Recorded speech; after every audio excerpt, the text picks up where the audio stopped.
why Nu Skin?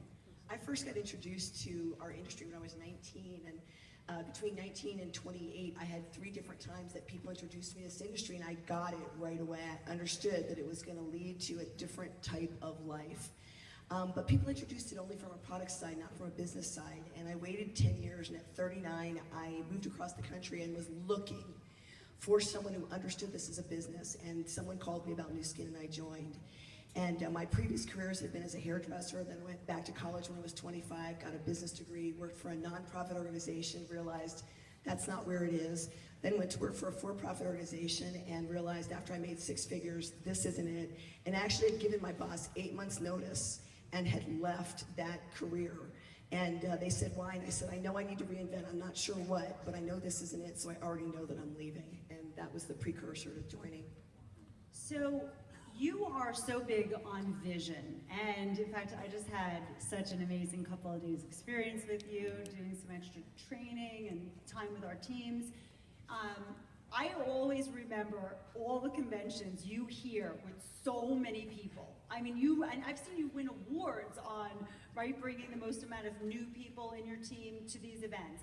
How have events driven your vision and help with your vision in the company?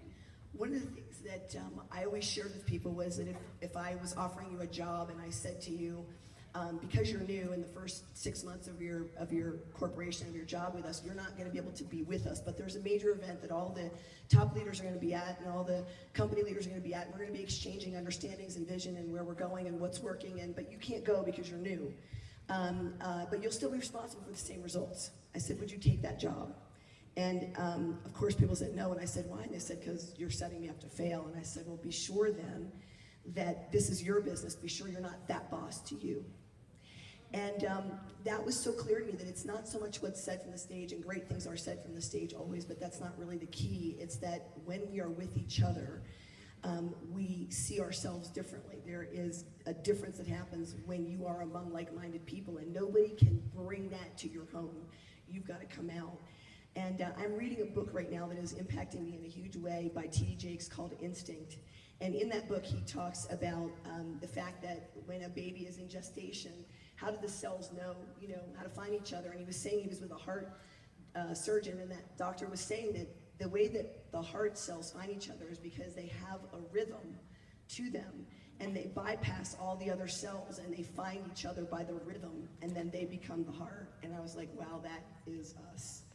And he told a very quick story that I just want to share with you, which is that in life there are turtles and there are giraffes. And that turtles have a certain thing that they can see from their point of view, and they're not wrong, it's what they see.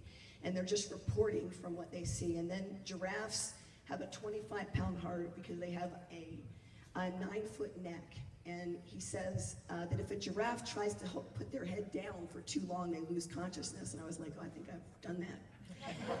So he just said that if you are meant to be tall, then you have to really understand that. And he said that ultimately all of us eat from the level of our vision. And that's why when you're at events and you're with people that are eating from a different vision, you're able to really understand what it means to go out into your culture and make a difference. Awesome, thank you.